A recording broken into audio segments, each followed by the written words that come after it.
Teknik perlindungan berdasarkan area bahaya X. Teknik perlindungan. Popular types.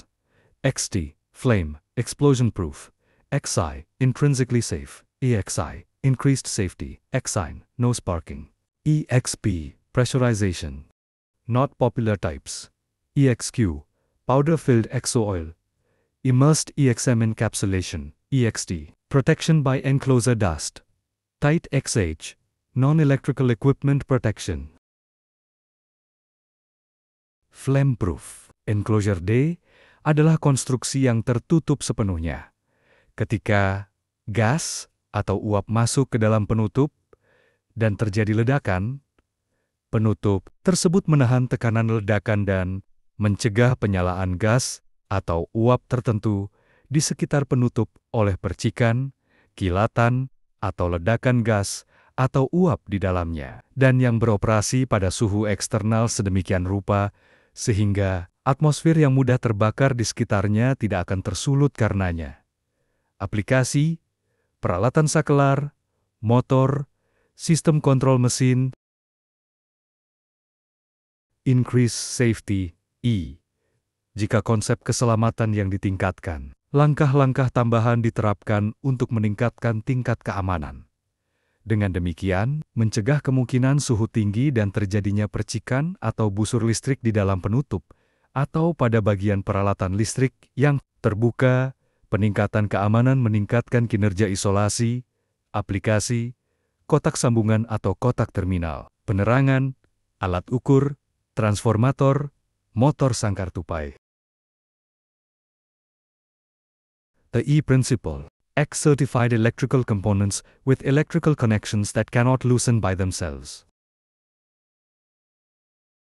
D. Protection. Mainly junction boxes have 100% increased safety E. Sparking equipment often incorporates D components. Most products commonly referred to as E combine the two types of protection E plus D. 16A plug and socket.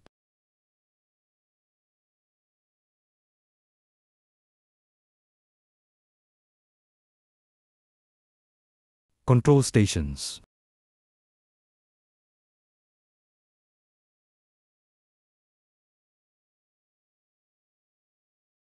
Stainless steel E-junction box. Kabinata di control station.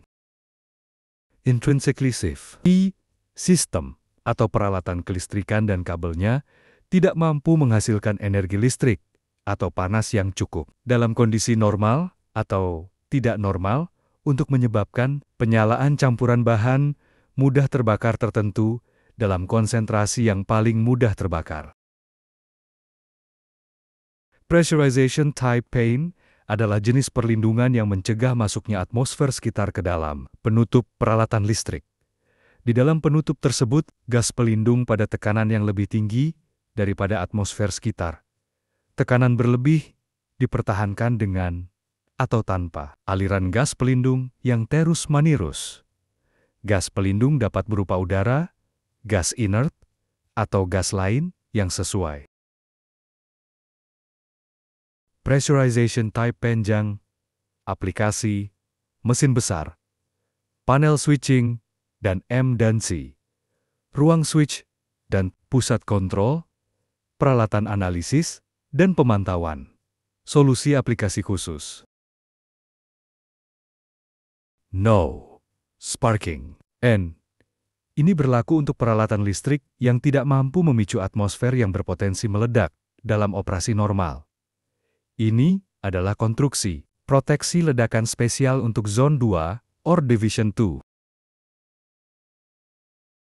Powder filled key adalah jenis proteksi yang mana penutup peralatan listrik diisi dengan bahan dalam keadaan butiran halus, sehingga dalam kondisi penggunaan yang diinginkan, busur api yang terjadi di dalam penutup peralatan listrik tidak akan membakar atmosfer di sekitarnya. Tidak boleh terjadi penyalaan baik oleh api maupun oleh suhu permukaan penutup yang berlebihan. Aplikasi, sekering, kapasitor, papan sirkuit elektronik, EVG. Oil immersion O adalah jenis proteksi yang mana peralatan listrik atau bagian-bagian peralatan listrik direndam dalam minyak. Sedemikian rupa sehingga atmosfer yang mudah meledak yang mungkin berada di atas minyak atau di luar penutup tidak dapat dinyalakan. Aplikasi unit sakelar, pemutus sirkuit, transformator. Encapsulation M adalah jenis perlindungan di mana bagian-bagian yang dapat memicu atmosfer yang mudah meledak dibungkus dalam resin yang cukup tahan terhadap pengaruh lingkungan sedemikian rupa sehingga atmosfer yang mudah meledak ini tidak dapat dinyalakan, baik oleh percikan maupun pemanasan yang mungkin terjadi di dalam enkapsulasi. Aplikasi valve, papan sirkuit elektronik, motor mini.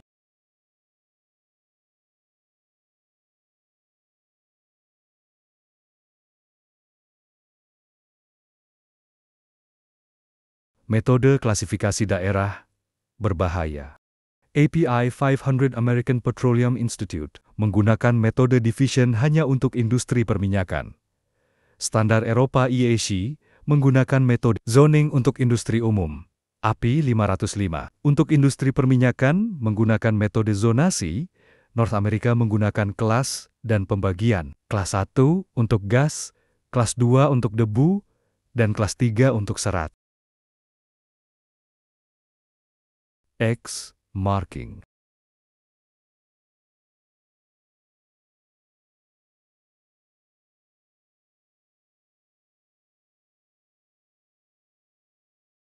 Metode instalasi di seluruh dunia.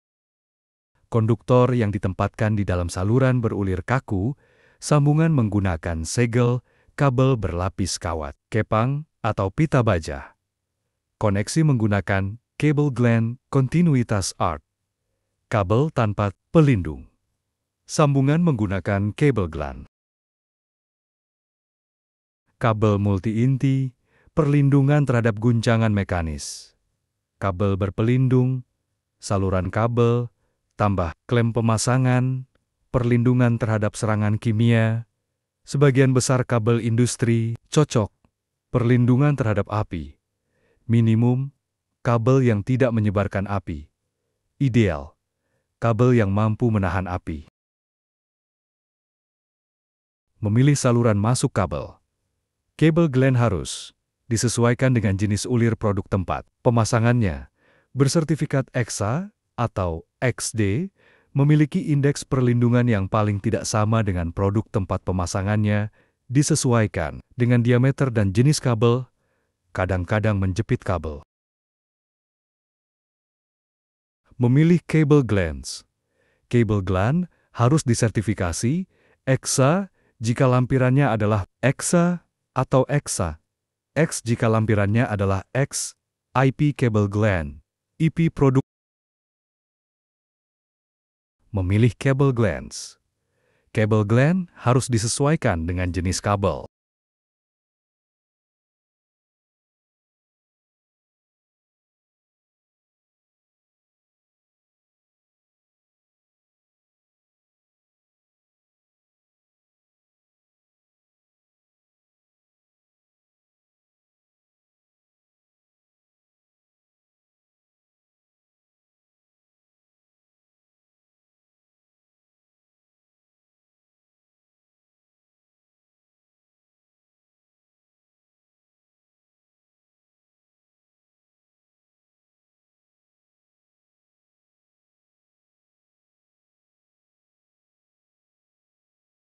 Sambungan antara saluran dan perangkat listrik dicapai dengan menggunakan segel, konektor diisi dengan senyawa penyegel untuk mencegah ledakan menyebar melalui saluran.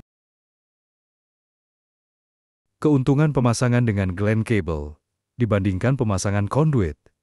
Harga yang lebih kompetitif, tidak perlu memasang saluran di lokasi, tidak perlu segel umum, perawatan, pemeriksaan, dan perluasan yang lebih mudah. Jauh lebih sedikit masalah korosi.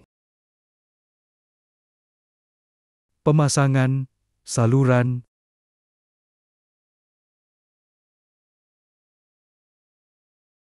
Pemasangan dengan kabel gland.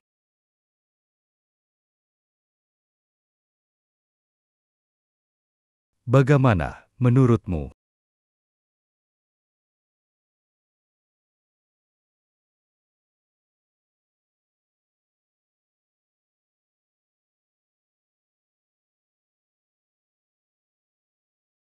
Ingress Protection.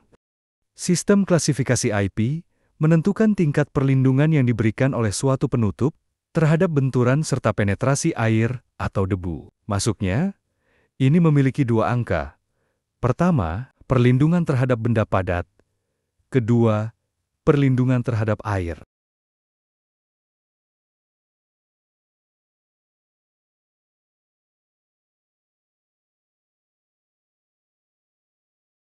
IP Rating.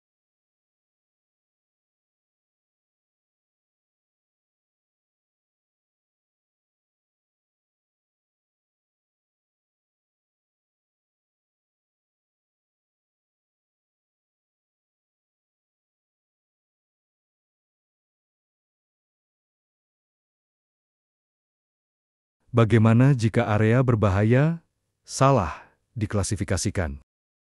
Membayar lebih banyak uang secara tidak perlu. Biaya pemeliharaan lebih banyak. Fasilitas akan mengeluarkan lebih banyak biaya. Selama siklus hidupnya, biaya bisa tinggi karena dapat mengakibatkan ledakan yang tidak diinginkan yang mengakibatkan hilangnya nyawa dan harta benda. Neck marking.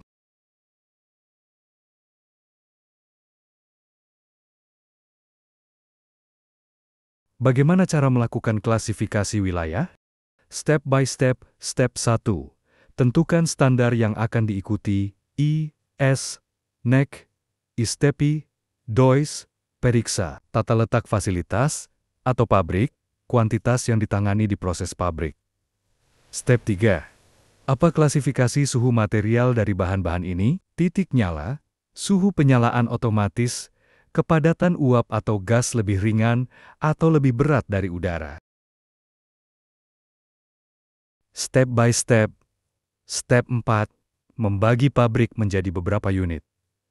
Mulailah mengevaluasi sumber pelepasan. Unit, klasifikasikan unit-unit tersebut sebagai kelas berkelanjutan, kelas primer, atau kelas sekunder. Susun temuan-temuan tersebut dalam lembar kerja dan tandai pada gambar susunan umum unit. Step 5. Evaluasi ventilasi di area tersebut tertutup atau terbuka. Bagaimana arah angin? Apakah arah angin tetap sama atau berubah jika awan uap terbentuk? Seberapa jauh ia akan bergerak bersama angin? Apakah ada tempat di mana uap yang keluar dapat terkumpul? Step by step. Step 6. Berdasarkan temuan pada step 4, 5 dan standar yang Anda ikuti. Tandai area berbahaya pada gambar. Batasan ini akan berada di sekitar titik pelepasan yang telah ditandai pada step 4. Step 7. Membagi area berbahaya menjadi beberapa divisi atau zona tergantung pada standar yang Anda gunakan. Sources of release. Primary grade ini adalah sumber tempat uap atau gas dilepaskan ke atmosfer sekitar hanya sesekali selama operasi normal. Uap yang dilepaskan ini dapat membentuk campuran yang mudah meledak dengan udara dan menjadi penyebab ledakan. Secondary grade ini merujuk pada sumber pelepasan yang mampu melepaskan uap tersebut hanya kadang-kadang, itu pun dalam beberapa kondisi abnormal. Oleh karena itu, uap tersebut dapat membentuk campuran yang mudah meledak dengan continuous grade ini adalah sumber dari mana uap atau gas dilepaskan secara terus-menerus atau dalam periode yang lama dan terus-menerus ke udara sekitar. Selama operasi normal, yang dapat mengakibatkan terbentuknya campuran uap dan udara yang bersifat eksplosif. Konsekuensi klasifikasi wilayah yang buruk. Klasifikasi berlebihan, white elephant, klasifikasi kurang, playing with fire, klasifikasi wilayah yang tepat adalah yang baik di antara keduanya. Klasifikasi berlebihan, a white elephant, meningkatkan belanja modal pada proyek baru karena peralatan yang ditentukan lebih mahal, meningkatkan pengeluaran operasi dan pemeliharaan fasilitas yang sudah ada, karena suku cadang pengganti akan menjadi lebih mahal. Izin kerja pemeliharaan akan ketat dan memakan waktu yang menyebabkan biaya lebih tinggi. Label yang tidak perlu pada fasilitas Anda yang berbahaya di masyarakat setempat. Menaikkan premi asuransi Anda. Klasifikasi kurang, playing with fire. Meningkatkan risiko pabrik atau fasilitas Anda tanpa sepengetahuan siapapun, terutama manajemen puncak. Jika terjadi kecelakaan yang tidak diinginkan, Anda dan perusahaan Anda akan menghadapi tuntutan hukum, memberikan banyak pemberitaan buruk tentang perusahaan Anda, dan bahkan mengancam keberadaannya. Jadi sekarang, apa yang harus kita lakukan? Lakukan audit fasilitas Anda. Menandai area berbahaya dengan mengacu pada standar terkini. Melatih personel tentang dasar-dasar hack.